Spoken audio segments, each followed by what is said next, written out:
Hello friend, myself Dr. Sandeep Kumar Kashyap. I am a senior consultant physiotherapist in Raipur. Today we are discuss topic frozen shoulder. आज हम आपको frozen shoulder के लिए कुछ advance और आसान exercise बताने वाले हैं जिसे आप अपने घर में भी कर सकते हैं। ये एक्सरसाइज आपके कंधे के जाम खोलने के लिए, आपके कंधे में दर्द है उसको कम करने के लिए और आपकी मूवमेंट को आसान बनाने में आपकी हेल्प करेगी। कुछ एक्सरसाइज है जो आप देखते रहिए, जो आपको बहुत हेल्प करेगा। फ्रोजन शोल्डर में जैसे आप जानते हैं कि कंधे आपके बहुत जाम हो जाते हैं, कंधे आपके ऊपर नहीं जाते, कुछ लोगों के कंधे सिर्फ यहीं तक जाते हैं, कुछ लोगों के हाथ यहाँ तक जाते हैं, कुछ यहाँ तक भी ले जा पाते हैं। तो हमारी सबसे पहला गोल होता है कि हाथ आपको ऊपर लेके जाना। हाथ ऊपर ले जाने के लिए आप चाहें तो इस तरह के किसी ऑब्जेक्ट या कुछ लैडर जैसा है जो हम यूज़ करते हैं, जिसको हम फिंगर लैडर भी बोलते हैं, उस तरह भी आप यूज़ कर सकते हैं। इससे आप फिंगर को ऊपर करते करते लेके जाना है, आपको एंड रेंज में जाना है। आपको पैर की मूवमेंट भी साथ में करते जाना है। वॉल के पास जाके आपको 3 to 5 सेकंड यहाँ पे होल्ड करना है। होल्ड करने के बाद यहाँ लेके आना है। हो सकता है कि अगर हाथ आपका ऊपर नहीं जाता तो हाथ आप सिर्फ यहाँ तक लेके आएंगे, पर इस पोजीशन में आपको अपने कंधे पे प्रेशर दे के रखना है। हो सकता है कि कुछ आपको पेन इस कंडीशन में महसूस हो, पर आपको पेन जितना आप बर्दाश्त कर पाए वहाँ तक आप रखिए, नीचे लाइए, फिर धीरे धीरे करके आप उसको बढ़ाते जाइए। अगर ये चीज़ आपको फिंगर लैडर अगर आपको अवेलेबल नहीं है घर में, तो आप सिंपली इसको वॉल में भी कर सकते हैं। वॉल में आप चाहें तो हाथ में आप कोई नैपकिन ले सकते हैं अगर वो, या आप चाहें तो वॉल में भी डायरेक्ट आप लेके आ सकते हैं। इसमें आपको अपने पैरों का यूज़ करना है। याद रखिएगा एल्बो बिल्कुल आपकी लॉक पोजीशन में होगी। अगर एल्बो आपने बेंड कर दिया तो आपकी सिर्फ ये वाली मूवमेंट होते रहेगी और आपके शोल्डर की मूवमेंट नहीं होगी। इसी में आप एब्डक्शन मूवमेंट में भी कर सकते हैं। साइड में लेके आप वहाँ तक जाइए, यहाँ से वापस यहाँ तक लेके आइए। ये आपकी पहली एक्सरसाइज है जिसमें आपकी दोनों मूवमेंट है, फ्लेक्शन और एब्डक्शन। सेकंड आपकी रहती है जब भी आप करते हैं कंधे आपके काफ़ी जाम रहते हैं, तो उसके लिए आप इस तरह की पुली आप यूज़ कर सकते हैं। इसमें आपको हाथ से पकड़ के रखना है और एक हाथ से आपको ऊपर लेके जाना है। जैसे आप यहाँ तक लेके जा पा रहे हैं, यहाँ से हाथ आपका आगे नहीं जा रहा है, तो आप दूसरे हाथ से इसमें प्रेशर अप्लाई करके ऊपर आपको खींच के रखना है जहाँ तक आप दर्द बर्दाश्त कर पाए।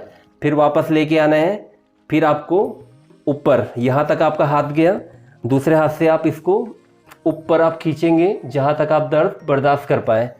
इसी में आपको साइड मूवमेंट भी करनी है। जैसे हाथ आपका साइड से सिर्फ यहाँ तक जाता है, तो आप इस हाथ से इसको ऊपर की तरफ खींचिए जहाँ तक आप दर्द बर्दाश्त कर पाए। याद रखिएगा इस तरह का सेटअप आप ऊपर दिखाएंगे। अगर आप इस तरह का सेटअप अगर आपके पास ना हो तो आप सिंपल सा भी कर सकते हैं।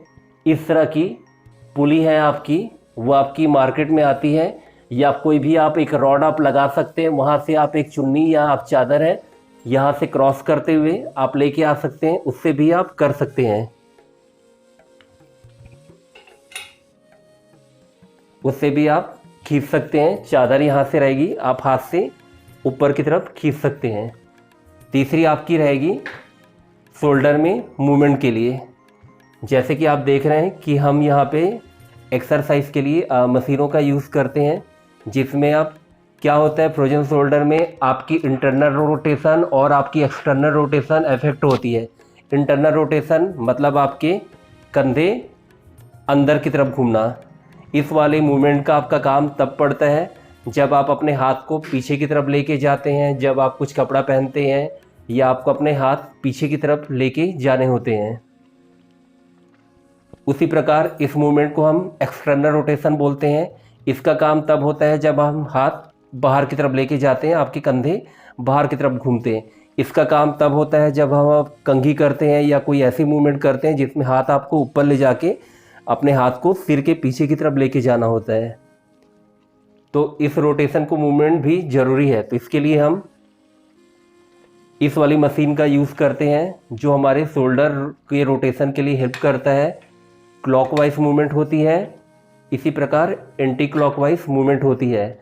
अगर मान लीजिए कि ये मूवमेंट पॉसिबल नहीं हो पाती, आपके पास ये नहीं है, तो उसके लिए भी एक तरीका है। आप अपने हाथ को अपने कंधे पे रख के अपने कंधे को क्लॉकवाइज घुमाना है।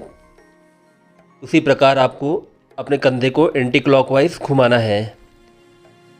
फ्रोजन शोल्डर में एक और तकलीफ़ होती है कि आपके हाथ पीछे की तरफ नहीं जाते हैं, तो इसके लिए आप अपने एक हाथ को दूसरे हाथ से पकड़ के रखेंगे और जिस हाथ को आपको पीछे ले जाना है उससे आप पीछे की तरफ प्रेशर लगाएंगे।